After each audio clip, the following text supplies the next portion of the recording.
said, don't worry, you have to use these techniques to sell so you can train so you can pay. And I was like, all right, I like the whole practice what you preach thing, right? So I joined Basho, took on some bigger accounts, brought on some bigger ones, and then to make a very long story short, they screwed it all up and I took it over. So I went off on my own about 10 years ago now, and I'm playing around with some of these cool companies. Most of them I've gotten by using the techniques that I train on, and most of them I've standardized on some way, shape, or form. But what I'm here to talk about today is out of all that evolution that I've been watching, I've been talking about the death of the average sales rep, and by the way, the average sales rep. That's an important distinction. 2017. So I used to train on one very specific technique. It was called the why you now email, right? Which was about going on somebody's website, doing some research, being hyper Frank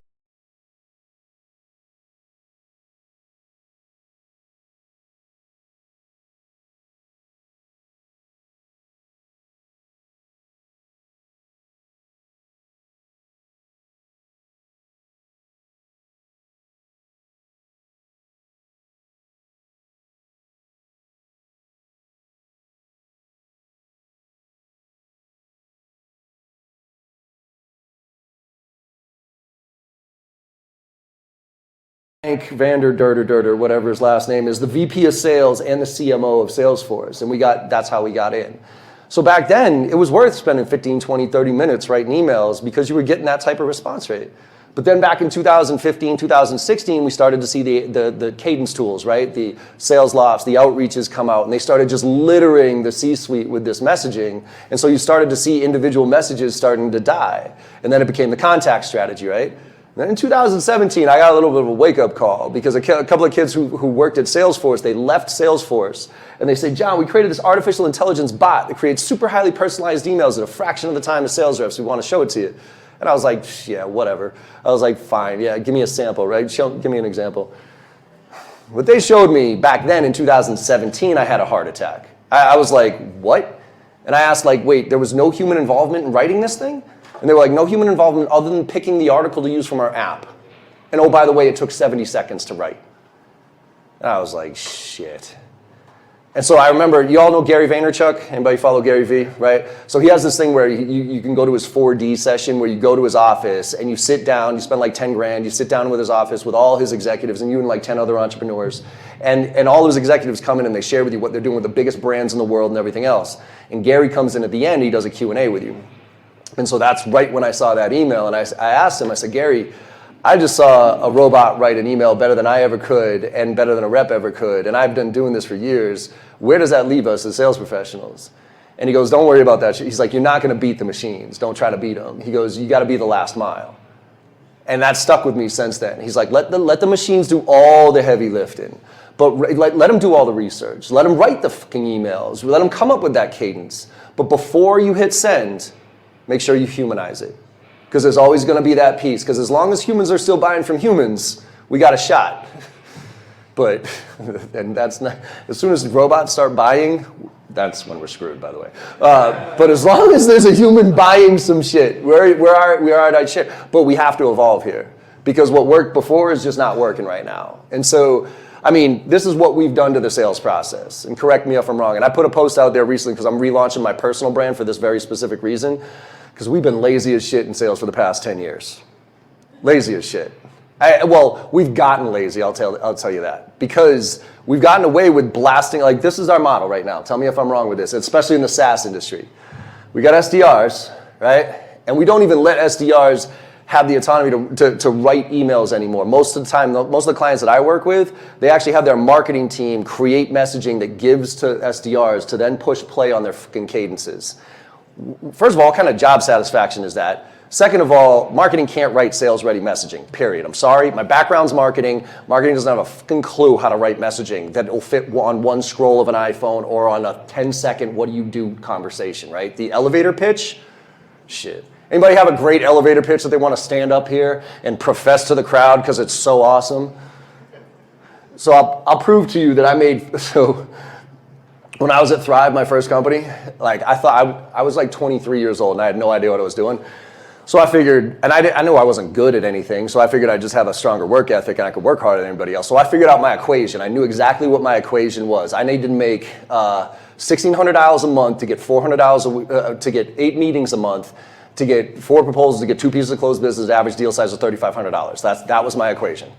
And if you back that out, $1,600 a month to get 8 meetings a month. Do you know what that conversion ratio is? That is a 0.5% conversion rate, not a 5% conversion ratio, a 0.5%. So I just figured I'd come up with that and go to work, right? Because that's what I could do. And I came up with my elevator pitch, and man, I thought it was it. I thought it was it, right? And I would just make it rain, right? And I'll prove it to you. This is the voicemail that I left 399 times a week for 5 years. Ready? This is how it went. And I am not reading anything. I will even take off my glasses here because I can't see shit without it. Ready? This is the voicemail that I left 399 times a year for 5 years of my life. It went something like this. I'm sorry. It went exactly like this.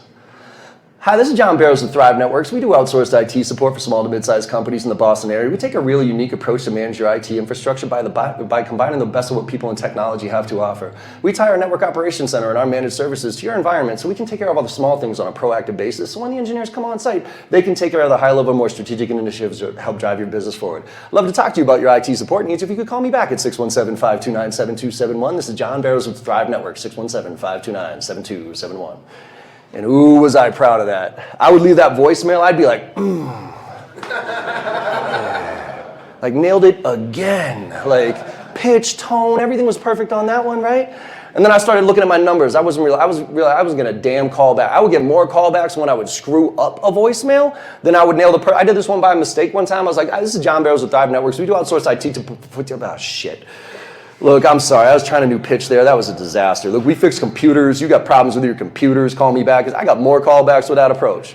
So I started doing it on purpose. So, I mean, but with that, right, we've turned these kids into robots, period. Because all these reps do.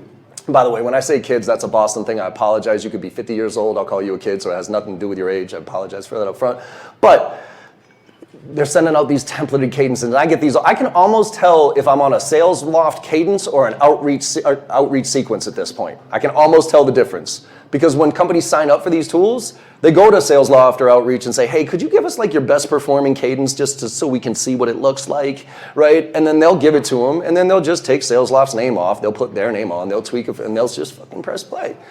And I get like, hey, we're the leading provider of. Did you get my first email? Bubbling this one up to the top. Why aren't you responding? And then the stupid breakup email, 1, 2, 3, stuck under a rock type of crap. And please, if you're doing that right now, stop it. 1, 2, 3. All right. And then the handoff between SDRs and AEs is a disaster. And then AEs go through their demos, and good Lord, do I hate demos. I think demos are my least favorite part of the entire sales process. You know why? Because they're all exactly the same. I go through probably 3 or 4 demos on a weekly basis. And they all go something like this, right? They'll pick up the phone and say, hey, John, is this still a good time? I got some pet peeves. If I pick up the phone for a scheduled call, why would you ask me, is this still why would you give me that out? Actually, you know what? I got to go to the bathroom right now. Why don't we push this to...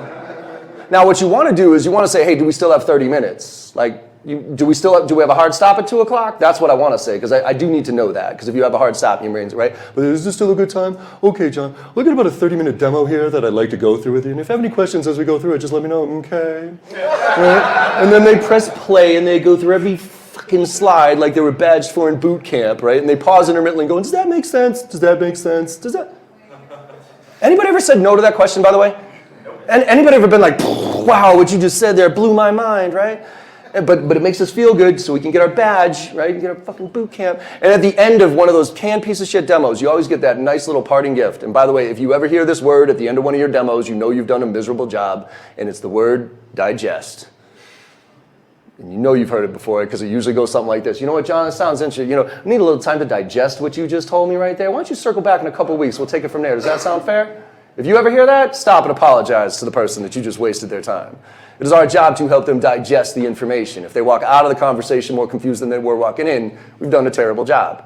But yet, that's what we do all day, every day. Oh, and then we flip it over to customer success, and they're no better. That handoff is broken. The customer doesn't even know why they bought the shit, neither does the customer success person. And then they go through their QBRs, which are completely pointless. And then they go, hey, your renewal's coming up in 90 days, your renewal's coming up in 60 days, your renewal's coming up in 30 days, here's a massive discount, please, please, please renew. That's the sales process. And then we got marketing up there, In sales and marketing, I've been in sales and marketing. I've got a marketing degree and I've been in sales for 27 years. It's been broken since I got in, and it's still broken to this day. And then we got the customer down here, and they're going all over the place. They don't follow a linear sales path. I love the linear sales stages these days. It's like, go from this stage to this stage. Do you think the client goes through a linear buying process? Give me a break. And then we got social. That's fun. And we wonder why reps don't want, clients don't want us involved. This is actually brand new data from Gartner, by the way. They averaged out millennials, Gen X, and baby boomers. You know Gen Z is coming up and it's going to be even worse. 43%, B2B, 43% want a rep-free experience. That is the bad news. It gets a little worse, and I'll tell you why it gets better. It gets even worse when we introduce shit like this. Like, I don't know if you guys are really playing around with this stuff, but if you're not, you better fast. I think I'm irrelevant right now. I'm not joking, and I'll tell you why. My designers, like my AV guy, he was playing around with some AI, free shit too.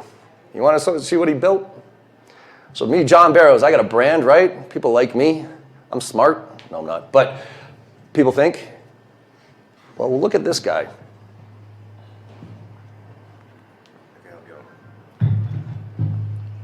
Oh, I got it on mute. Hold on.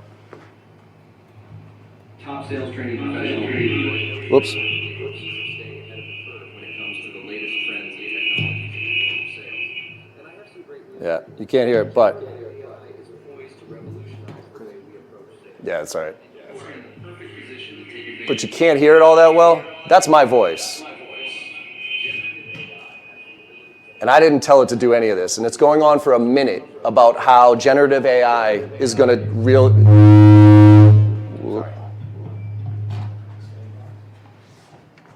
There we go. But it goes on for a minute about how generative AI, oh, that's why, because this mute's on. There we go. But all he did was take my podcast, put it in there, ingest it into this AI model, and he said, hey, do a 1 minute overview of what John Barrows thinks of what generative AI is going to do to the sales industry. I mean, not exactly me, but that's with free shit, and that's today. You can't tell me in 6 months that's not going to look exactly like me, and it's going to have all my information in it, and it's actually going to be Super John. Because you know why? Because not only will it ingest my stuff and all my content, but all of a sudden you can put all Miller Hyman's content in there, all Sandler's content in there. So all of a sudden, you got Super John AI that you can ask at any time, at any place, any question, and it'll give you a better answer than I would. Fuck. Right? So we can either run away from this stuff or we can adopt it and adapt to it, right? Anybody ever see the movie? I was saying this the other night. Anybody ever see the movie Hidden Figures? Right? The NASA movie.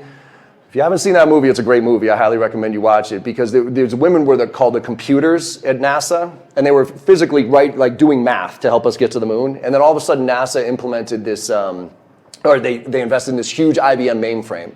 And one of the leaders of the computers saw this thing and said, oh my God, that's going to replace us. And she had two choices, right? She could say, hey, we got to get smarter because we're going to beat that thing. Or I can figure out how to manage. I can figure out how to maintain and run that thing. And that's what she did. And so then when they turned it on, because she did that and then she trained all of her computer friends how to do it. So when they turned this machine on, even the IBM people couldn't use it, but they could. So they went from being replaceable 100% to being irreplaceable because they were the ones that would manage it. And that's what I think the opportunity is for us here today, is that there's going to be about 20% of the people that figure this stuff out and figure out how to leverage it, and agencies, and how to be super efficient with this. I do think we're in the world right now of smaller companies with massive profitability being able to do way more with way less. Right? Think about all the VC, right? Why do you need VC funding, right? Well, I got to build an SDR team. I got to hire engineers. I got to do all this stuff. No, you don't. You can run a $3 to $5 million business with 2-3 people and some pretty legit AI playing around with this stuff. And I think that's what us as agencies need to bring, because I do think that right now with what I'm watching in the SaaS industry, I've talked to 50 CROs in the past 2 to 3 months, and that's not even an exaggeration. And every single one of them has either gotten rid of their SDR team, significantly restructured it, or is thinking about getting rid of them or significantly restructuring it. Because the model just doesn't work as a full-time employee anymore. It did when you scaled. When your SDR was building the future future AE, it made all the sense in the world. But now SDRs, especially in San Francisco and all these tech companies, they stay, 9 months?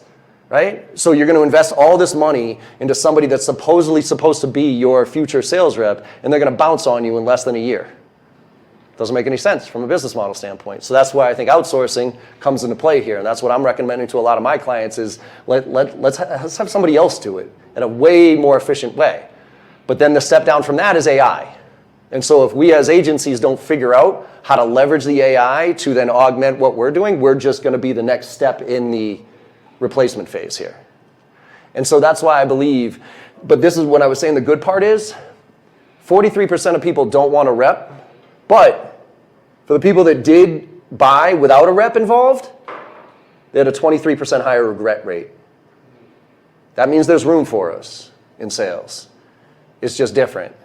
It's just different. It's no longer droning through PowerPoint presentation, asking dumbass BANT questions, any of that shit. Like, it's about bringing value at every single level, getting people to think, and asking yourself, quite frankly, and this is a harder question to answer every day, which is what can you do that a computer can't? That's a hard question to answer right now. Curiosity, business acumen, emotional intelligence, those are the things that I'm telling reps to double down on right now. Because the skills, especially to get meetings these days, those are going to be automated. Those are going to be automated real quick. And I do think we're going back to full cycle sales eventually pretty quick here, as a matter of fact. So another bonus for us is, this came out from Corporate Executive Board, that the key drivers of customer loyalty and this is the actual sales experience. It's not company and brand impact, product and service delivery, value to price ratio. It is the sales experience. So the experience the client has with us is the main driver for why they make the choice. And that starts with that initial call they get from that SDR. That starts with that initial email that they get. So if that initial email is not relevant, it's not personalized, it's a total bullshit marketing email basically, that's the first impression they get of our brand. That's why the SDRs have to have brands. That's why we have to unleash the SDRs to build their own personal brands. Like, I don't understand companies that hold back their SDRs from posting and stuff like that on whatever you want to post on, by the way. I mean, as long as it's not, super offensive, whatever. But you're sitting on 10 people, say you got a 10-person SDR team. That is 10 people that could be your marketing megaphone. And I don't mean because you're dumbass marketing materials that you're trying to push out there to everybody. I mean just brand in general of those people. Because you have to have that brand. I went back to work, so back in January, bottom fell out, right? All my clients are SaaS, all of them. Bottom fell out. Clients went away, disappeared. I had to restructure everything. I also had to get back to work. So I actually, I've always sold, but selling, is relative, right? But hardcore selling? Shit. I hadn't done that in a while. So I was like, okay, all right, threw my CEO hat off and put my sales hat back on. I went to work. Ended up generating 49 meetings for myself in February, 49. 70 in Q1. And a lot of people were like, well, John, that's because of your brand, you're John Barrows. I was like, yeah. And that's why I fucking built it. Because that's what the rep of the future is going to need. You're going to need a personal brand to have some credibility. You're going to need to know how to prospect. And by the way, that wasn't all just because of my brand. I went to work. I learned how to prospect. I tell people all the time that I think prospecting is the number one skill that you should develop as a business owner, as a sales professional, because if you ever want to rely on somebody else for your success, good luck with that, right? So I know how to sell. I know how to prospect, and that's why I can get out there and do it, and do it when I have to, right? So this is why I think we have a chance here. We can add value. People need us. But it's just they don't need us the traditional way that we've built this whole process out. We've over-engineered the sales process. We've we've used technology to try to optimize this shit, and we've forgotten about the fundamentals. A lot of these reps don't even know how to have conversations right now. Because they're also, not even the fact that they're not getting the training, but they're also getting into a remote world. I at least had the benefit when I was getting into sales. I sat in a bullpen, And I could listen to my colleagues and I could pick up on stuff through osmosis and shit like that. Like I didn't get a lot of good training, but man, I could hear somebody over there being like, damn, that was good. Let me try that. I also did face-to-face meetings so I could watch full body language, not just this, right? And I could see when you squidged in your chair and when I said something dumb. You know what I mean? I could watch CEOs literally check out of the conversation when I was talking to them, right? Now, you know how good I am at pretending I'm paying attention to you if you're doing a demo for me? Oh man, I am so fucking good, right? Because as soon as you go into presentation mode, you know what I do? I take my email, I kind of scroll, I bring it right under your eyeballs, right? And I just sit there, I'm like, oh yeah, this is brilliant. Oh, this is fucking, I'm paying tons of attention to that. This is great, right? Shit. You know what I mean? So we gotta level up here. We gotta level up. And now this is where we can. This is where AI comes into play, and this is why I encourage all of you to pay attention to right now, because you hear this stat all the time of how much time a sales rep actually spends selling, right? And it's all over the place, but this is the new one from Salesforce. This just came out with their sales report, that only 28% of a rep's time is spent actually selling, okay? The rest of that stuff is, especially this stuff, look at every point on that and tell me you can't automate that with AI. That's what we need to focus on. We need to focus on all these little nuanced pieces to give the reps the time back so they can sell, but we also give them the skills so they can sell with that time. Job satisfaction. How much job satisfaction a rep has selling 28% of the time? Right? How much satisfaction does a rep have? Why do you think they only last 9, 10, 11 months when they're just doing this? How long would you want to sit in your job if your job is just to go, let me fucking sell my 100 cadences today, boss. Like, yay, can't wait to come back to work tomorrow. Like, fuck. Let me make 100 cold calls and get told no 1,000 times. You know what I mean? Like, we gotta figure out ways to put reps in a better position to be successful here. And this is where what I'm encouraging everybody to do, and you'll see this, is, look, this is where I think we're headed right now, it's like Minority Report. Anybody see that one? Minority Report, right? So, but we're gonna be all sitting in front of a dashboard going back to full cycle sales where SDRs and BDRs are gonna roll up under marketing and operations, and they're gonna be doing a lot of like the work to get that intent data, to get people, right? Because we all need to be mini marketers right now. We all have to be mini marketers. That's why you have to show up on social. That's why you retweet somebody. That's why you comment. That's why you still leave a voicemail. Like some reps all the time, like John, why even make phone calls at this point? Nobody picks up. Nobody leaves a voice. Nobody calls me back. Well, no shit. But that's not the reason I'm making cold calls. The reason I'm making cold calls and leaving voicemails is because when I do that and I compare it to an email-only cadence versus a cadence that has phone and voicemails in it, I usually get a 15 to 20% higher overall conversion ratio on the cadence. And it's because it's a touch point, right? They see us, they hear us, all this other stuff, and all of a sudden that might be like, ooh, you know what, I remember that email, let me go check that back, and then all of a sudden that person hits back. It's why inbound and outbound, I think, have to come together as well. Because how can you dictate all the work that the SDRs do, and then all of a sudden an inbound lead comes in? How do you attribute that, right? I mean, we used to do that all the time, and all of a sudden I would get inbound leads, like Morgan, who used to work with me, he would do a ton of outbound, and then all of a sudden I would get the inbound lead. And it would be from a company he'd be going after, but it would not be the person that he was going after. But you cannot tell me that all that outbound work that he did didn't drive somebody to tell somebody to go look at us and then come to us the way they wanted to. And so that's why we have to orchestrate all of this and prepare the team to make sure that they have the skills to do the stuff that we need them to do now in this transition phase, but put them in a position to survive moving forward here so that they're ready for this, right? And the way that we do that, in my opinion, is providing them structure. And this is why we're going to treat everything as an experiment moving forward here, right? And this is a generational thing as well. Like so I was, I'm a 47-year-old here, Gen Xer. And look, I'm glad the fact that I grew up without tech, okay? And I remember, because when I was bored in my house, right, when I was a kid, my mom would just be like, get the fuck out of the house and go play, right? And she'd be like, just be home by dinner, don't burn anything, don't break anything, that type of thing. And so I'd go burn some shit down, I'd break some stuff, right? And I'd figure it out. Now, my daughter, like I got a 12-year-old daughter. That's not the way it works anymore.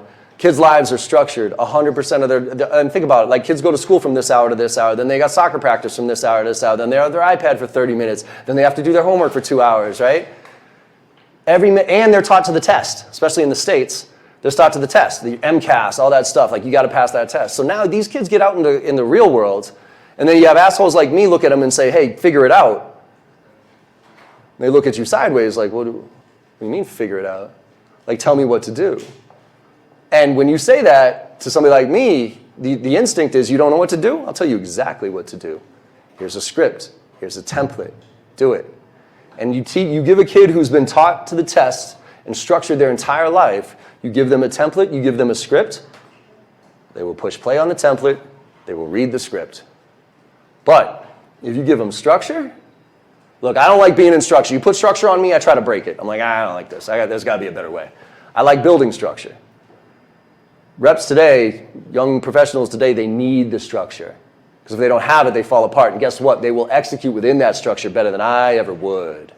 So there's the connective tissue. It's not scripts, it's structure. And it's letting them play and experiment with everything.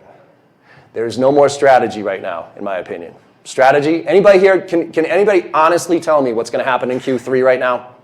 Honestly, can you tell me what's going to happen in Q3? I'm convinced Skynet's going to start walking down the fucking street with robots telling us all that we need to get in cages in the next freaking 3 months, for crying out loud.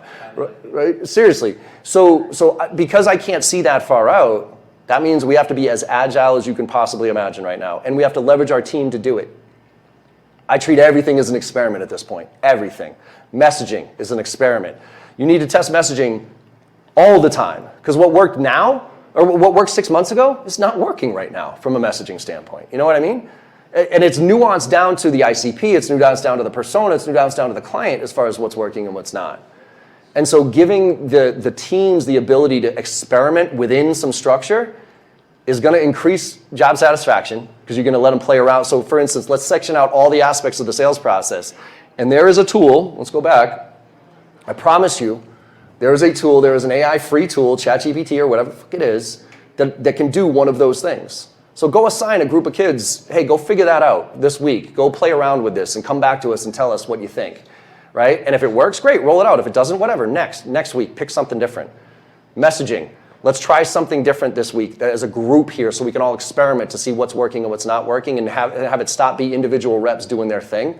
Because we have to learn faster now than ever and we have to use our teams to get the data.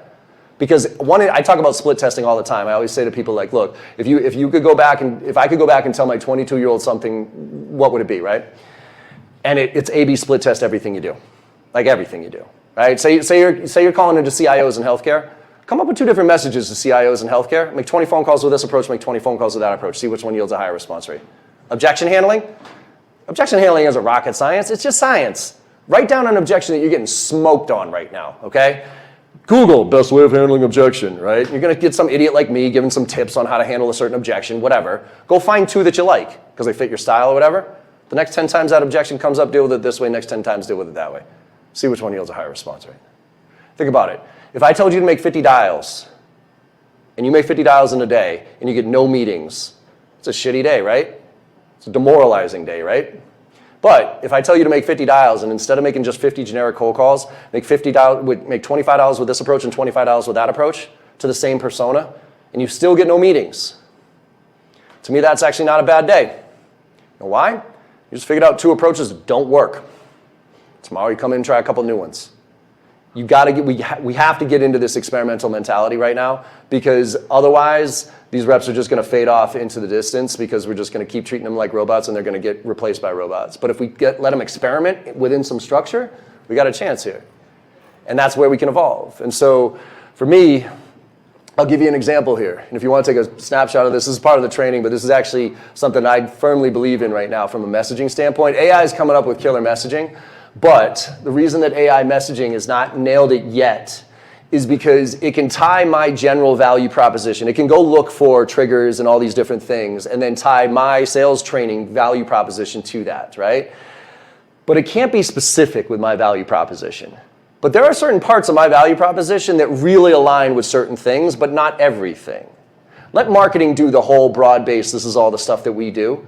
In sales, we have to throw darts. Hey, what about this, and what about that, and what about this, and what about that, right? And get them to think about stuff. And so I created this this equation here that helps people create sales-ready messaging. And then we take the sales-ready messaging, we put it into the AI to say, these are our value propositions based on personas and triggers. Now go find me those personas and triggers and write this messaging with the NLP word, right? But I'm giving it nuances of my value proposition. So for instance, persona, right? CIOs in healthcare, whatever. Now, a trigger, so open up a new office, launch a new product, whatever those things are that are specific to your business. Priority or challenge, right? So this isn't all of them, but and this is literally, have the reps Google CIOs, healthcare, priorities, challenges, 2023, so they're learning some stuff. Now, what component of your solution? So for me, for instance, I do sales training, but I got two main programs. I got filling the funnel and driving to close. And even within those, I got messaging, email, phone, social selling, contact strategy. I got negotiations, objection handling, closing, meeting execution. I got all these little pieces, right? I also do live sessions like this, and I also got my whole online catalog of stuff. So what component of what my solution is, and how does it align with that trigger, priority, or challenge? And if they applied it, what would the result be? And you could do this for your customers, by the way. I'm encouraging, you know when you onboard customers and you got to figure out their messaging? How often does their messaging any good? When you're doing it sucks, right? Like 9 times out of 10 when you're doing an agency, they dump you over a bunch of marketing crap and it's like, what do I do with this shit, right? You can walk them through this equation. And then you can come up with messaging based on triggers or personas. VPs of sales who are going through merger and acquisition, leverage our negotiation scorecard. 2, align their new business units with common language so they can quickly. VPs of sales whose main priority is keeping the reps motivated and engaged. Now that everybody's working from home, leverage our live remote training to infuse some energy. You get these, the equation gets you about 80% of the way there. Then you can put it into like a ChatGPT and normalize it a little bit if you want to. But we ingest this into the machines, and you use this as a way to educate the reps along the way. Instead of just giving them the messaging, what I recommend people do is, and this is what I'll leave you with here is, and by the way, you can play around with stuff like ChatGPT to automate all this stuff, right? So you write the equation to help with the business acumen part of it, and then you use ChatGPT to optimize it. And this is the bridge the gap between the two pieces here. So here's a recommendation I recommend it for everybody. Every company I work with, pick a persona once a month, right? Get everybody together and do 2.5 hours on the schedule the first Monday of every single month. First half hour, have the reps do some homework. They got to put in effort, right? Google, CIOs, healthcare, priority challenges 2023, right? Learn something, read a few articles, heaven forbid. Then go get some customers who fit that profile. CIOs, healthcare, existing customers. You get them on a little Zoom session and have the reps do a Q&A with the person they're about to call, right? So that they get the empathy. They see a name to a face. It's not just a card that marketing gives them and says memorize. Then they ask, hey, what's a day in a life look like? What were you doing before our solution? What are you doing now? If somebody were to ask you what value we bring to you, what would you say? Forget about our marketing lingo, right? Whatever. And so they learn from that. And then after that, they craft messaging based on those priorities and what they're saying using this formula. You craft a 7 to 10 touch sequence that's a standard sequence, and then you break up into teams and you test variables. Team 1, it's all email. Team 2, touch 3 and 7 need to be phone. Team 3, touch 4 needs to be video. And team 4, I want you to do heavy social beforehand. And then everybody rips a list of 20 or 30 accounts that fit that profile and execute, and then you just look at the variables to see which one's working. Because people ask all the time, well, John, is video good for my industry? I don't know. It's good for mine, because I go after VPs of sales and SaaS and marketing. They love that shit. But you sell to CISOs? I doubt it. You know what I mean? Like what CISO in their right mind is going to look at a thumbnail on an email and go, ooh, what's behind this, thumbnail? Let me click on that and see what happens. Like, they'll get fired for even thinking of it, for crying out loud. But we can test it. And that testing gets them engaged, helps employee satisfaction, helps them develop into the reps that we need them to be moving forward here, and provides a ton of value to the client because we're actually executing at their level. And so that is where I'm leaving it, because this is what we ultimately have to be. We have to be Iron Man, Iron Woman coming out of this. It's not, because if you think of Tony Stark, right? Tony Stark is a human. He's got it all, right? He's good looking, he's rich, he's super smart, jerk, whatever. But as a human, Tony would get smoked by all the aliens out there, right? So what does he have to do? He has to create the suit. And the suit's cool, but the suit is just a chunk of metal without Jarvis. But you put the Jarvis with the suit, with the person, you can whoop some ass. And that's what we got to do right now. We have to pay attention to this stuff. And I encourage you to let your team play with all the stuff out there and come back to you with how to improve and optimize things, but give them a structure to do it. Because otherwise, we're going to lose.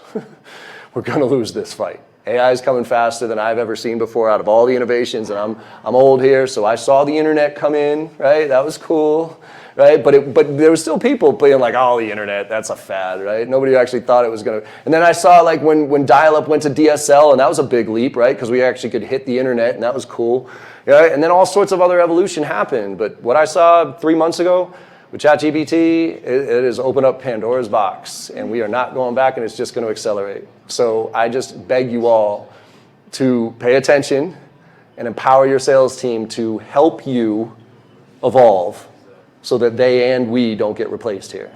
All right? So with that, look, y'all can access any of my information. I do have some stuff, some training that if anybody's interested in it, we're offering a cool stuff for Cloud Test specifically. But regardless, hit me up and I'll help you out. If you want to hit me up on Instagram, that's where I do a ton of free consulting. So if you have any questions, just hit me up on Instagram. Just send me a little video. I got some OCD, so every time I see the overdue thing on Instagram, I have to clean it up. I'm also a zero inbox guy, so if you ever need to email me, I will get back to you, promise you, within 24 hours. And let's just stay on top of this. Because I don't know any more than anybody else, but I'm curious enough and I'm eager enough to figure this shit out. And that's what we got to be right now. Because if you are going to put your head in the sand right now, you might as well unplug completely and go live on a beach somewhere else and forget about this whole mess right now. But it's a fun ride for those people who are paying attention. It's a scary ride for people who aren't. All right? So with that, how much time do I have left on this? Do we have any time for Q&A or anything like that? Yeah? Anybody got any questions about any of this cool stuff that's happening right now, or any of the things that I'm seeing out there? Because it is ugly. I'm in the mess with you all, by the way. I'm selling every day, just like everybody else. Anybody got any questions on any of this stuff? You good? I got a question. Yeah, what's up? For the short term for sales agencies, do you see this as being an opportunity to grab more customers? Yep. Or a threat? No, I think in the very short term, I think it's a massive opportunity for agencies, because I do see companies downsizing their SDR team and going back to their AEs and saying, AEs, you now have to self-source, and none of these AEs know how to do that shit.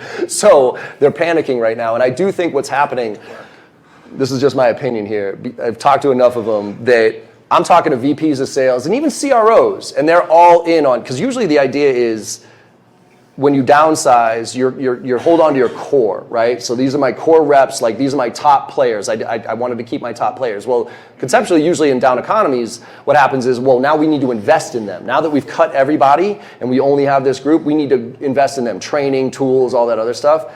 I actually, for the past couple of months, I have not been seeing that, because what's happening is the CRO and the VP of sales are in violent agreement that they need to empower their teams, but then all of a sudden it goes to the CFO.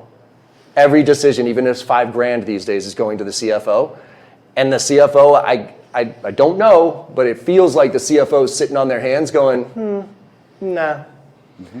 Unless there's such a direct line to ROI, they're going to, and I think the mentality is what got us into this mess, the people, the process, the tech that got us here are not going to be the people, the product, the tech that get us out of here. So these reps that we've conditioned to be robots are not going to be the ones that are going to help these companies get out of this. So I think these executives are looking at it and being like, well, let's see what you can do. And if you can't do it, the market's pretty hot right now with talent or more efficient ways of doing this. And that's where I think agencies can slide right in and say, look, instead of firing everybody, just give it to us, let us run this for you, and let us do this the right way. But unless we start looking at how we can create efficiencies as agencies, that's just going to be a stepping stone to the next part of AI taking over, and Robot John's going to be doing your cold calling for you. So what's up, man? What's up, Steve? We talked earlier today. Yeah. John and I are kind of roommates over at Amir's place. Yep. But we talked about the idea of the $1 million a year earner SDR, the Yep. growth hacker. Like, what are your thoughts on that? And are we there yet? No, I mean, I think we can be, absolutely. I think anybody can like take a lot of these tools and start. I mean, we talked about the was it the OnlyFans or the OnlyFans girl who did an avatar of herself and is getting paid $1 a minute for that stuff, and it's a full-on avatar and she's making it rain, right? Yeah. So and I'm even getting duped right now on AI voice recognition. Like, so I pay attention to this shit. So I get calls every year from the firefighters or the police, you know, that type of thing, right? And they want to donate. And every year I do the same thing. And it's always some old surly guy that calls, and you can tell he's reading from a script, right? And he's like, hey, you know, would you like to, you know, blah. And every time I'm like, dude, I do this every year. I'm not going to give you my credit card over the phone. Send me mail. I will write a check for you. I just want to make sure you're legit, that type of thing. And it ends up being a cool conversation, right? Same thing happened this year, though. I get this call from this old surly guy, and he's reading his script, and I go, dude, every year, stop reading the script, just like, let's have a conversation here. He's like, oh, I'm sorry, sir, you know, we're da-da-da. And I start talking to him, and then he gets right back into his pitch, and I'm like, dude, seriously, shut the fuck up. I'm like, just get off your script right now, talk to me like a normal human being, and we'll be good. Like, oh, sorry, sir, da-da. And then he kicks back in, and I'm like, this isn't a human.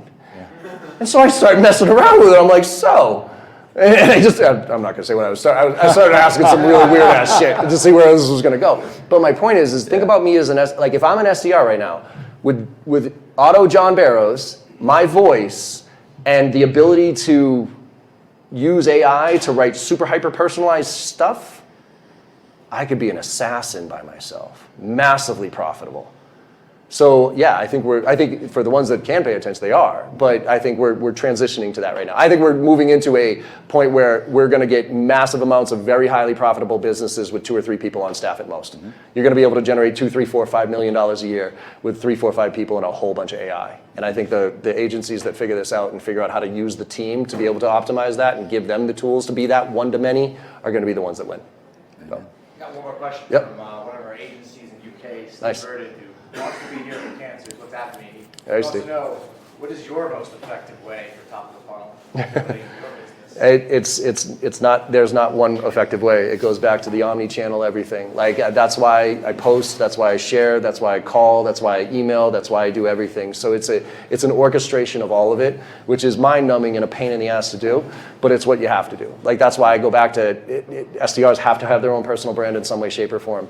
They have to be able to know how to make calls. They have to be able to know how to send emails. They have to know how to. So for me, it's everything. There's not one channel that is. I will say. You say it's everything, but your brand is like the core. I say the brand definitely puts me in a better position than most to get that, absolutely, because I still get inbounds and everything else, and people, you know, when I do call, I call into my ICP, so they usually know who I am.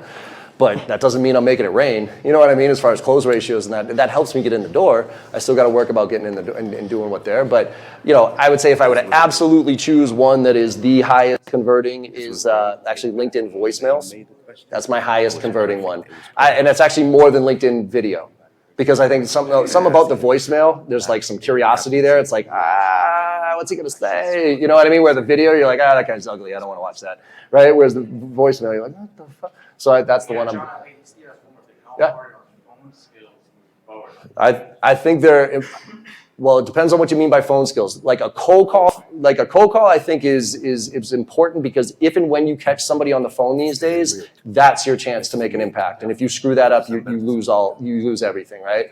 I think the ability to be on the phone and engage with somebody is actually massively important moving forward. But the cold call itself, we'll see where it goes with the automation here.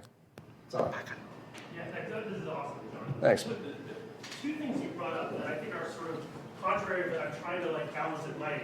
Yep. Is the structure Yep. that you give your team, while Yep. at the same time, all right, allowing them to experiment Yep. with AI.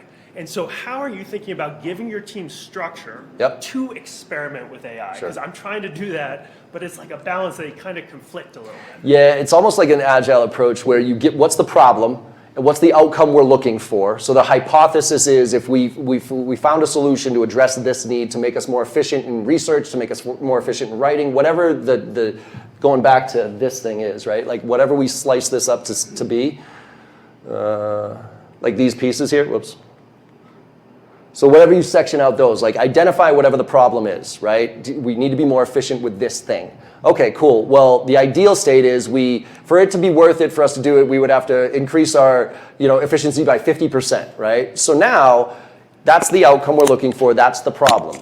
Now, what I want you to do is go look for the free tech that addresses those things, and I want you to set up demos or whatever it is, or just start playing around with the shit and see if we can create that level of efficiency for that outcome that we're looking for in a week, right? So it's short sprints every week, like just try something new, right? And so if you give them like the problem, the outcome, and then some guidelines of don't go down the rabbit hole, like that type of thing, right? And even block time on their calendars to do it, by the way. You know how like Google gives you 20% of your time just to play around with shit? Like that's what I would highly recommend all of us do, from, again, going back from a job satisfaction standpoint. Every Friday. You know how tech does this all the time? Tech does where everybody gets in the room and just hammers on a problem or whatever it is. It's what the fuck are they called? Scrums, yeah, but even better, like they I don't know, where they everybody picks the problem and everybody goes after it for a period of time. Hackathon, yeah, the hackathons, right?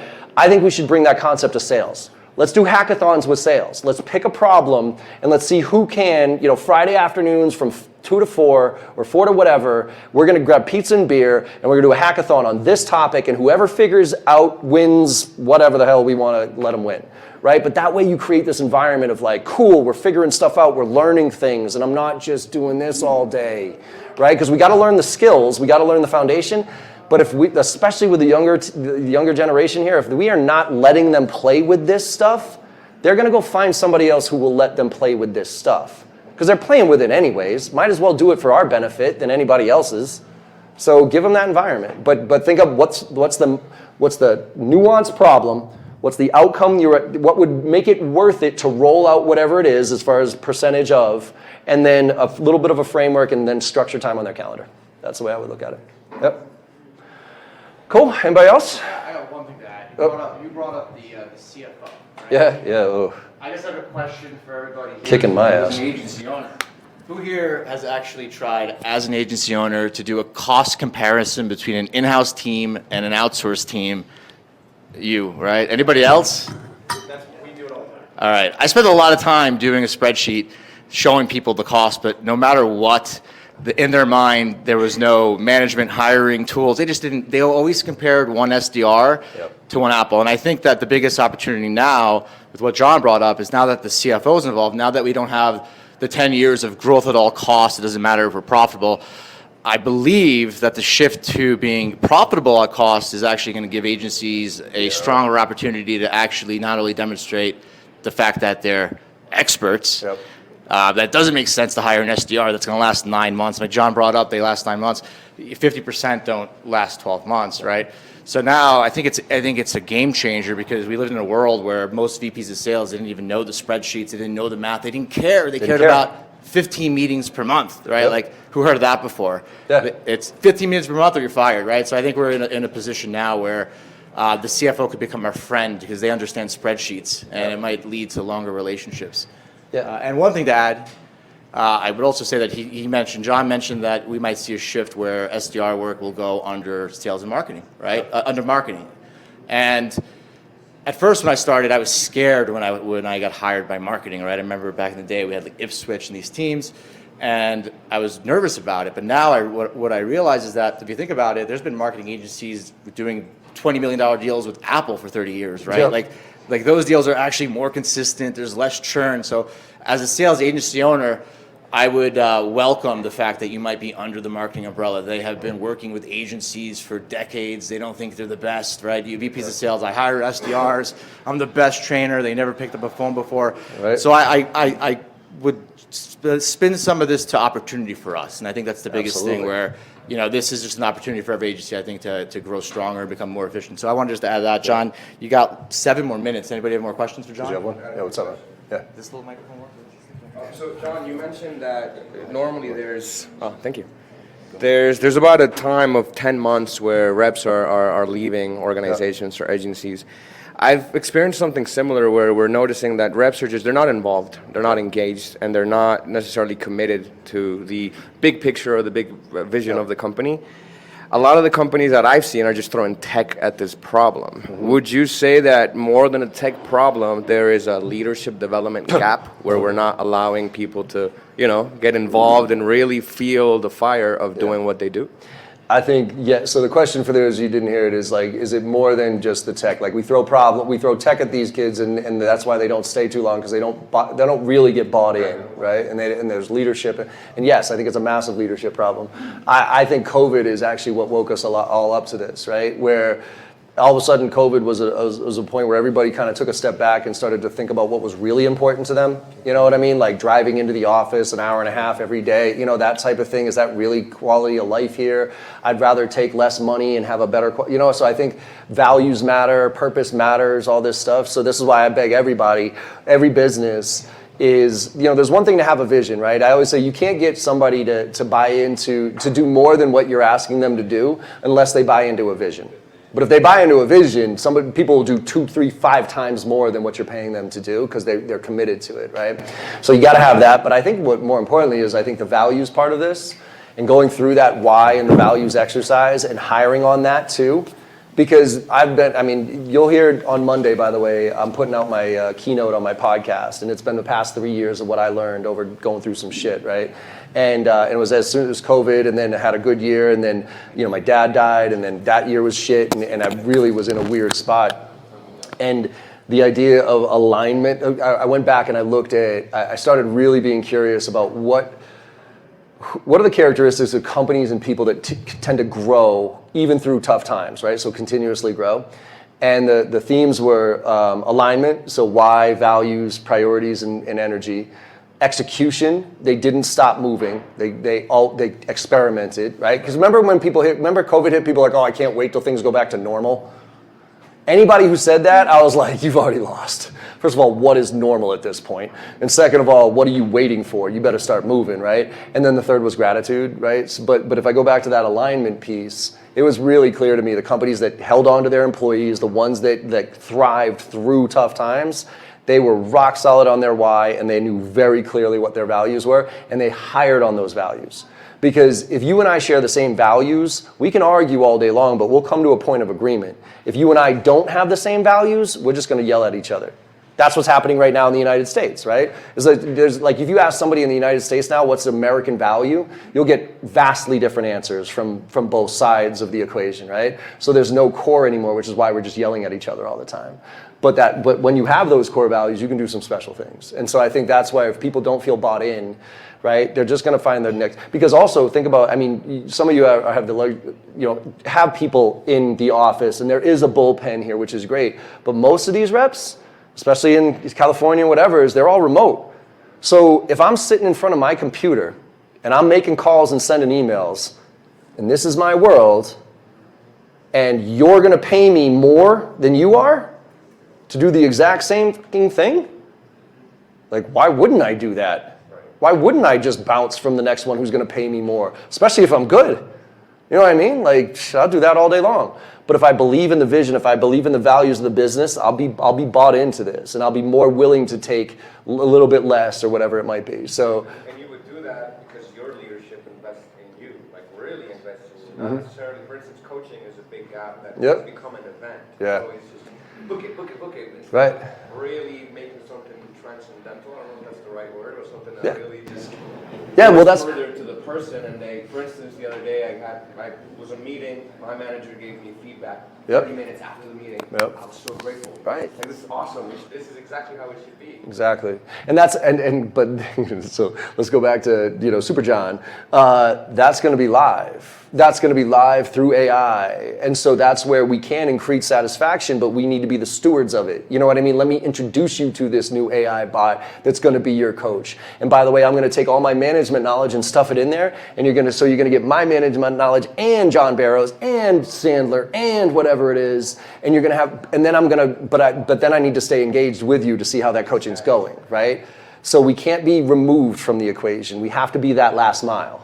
But if you feel that, and this is where AI isn't going to come into play, which is I now need to know you as a person, right? So now this gets into the individual coaching, what are your goals as a human being? I've always said that my goal is to help you get, what is your definition of happiness, right? That's what I ask all my employees coming on board. What does happiness look like for you? Like, what is your vision here? Because that's my goal.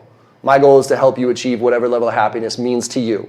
Right? Because that means something different to me. Success means something different than me than somebody else. But if my job is to get you there, you'll stay with me. And if you believe that, and if I show that, and if I act that way. But that's why I think it's cool where we can automate all this shit so that we can be the human that gives a shit about the kid that's coming in and shows them how to develop and gives them some of the experience that we have that maybe AI can't give them, that type of stuff. Right? Cool. All right, I think I'm ready. I'm cut, right? Oh, yeah. All right, everybody. Thank you all very much. Appreciate it.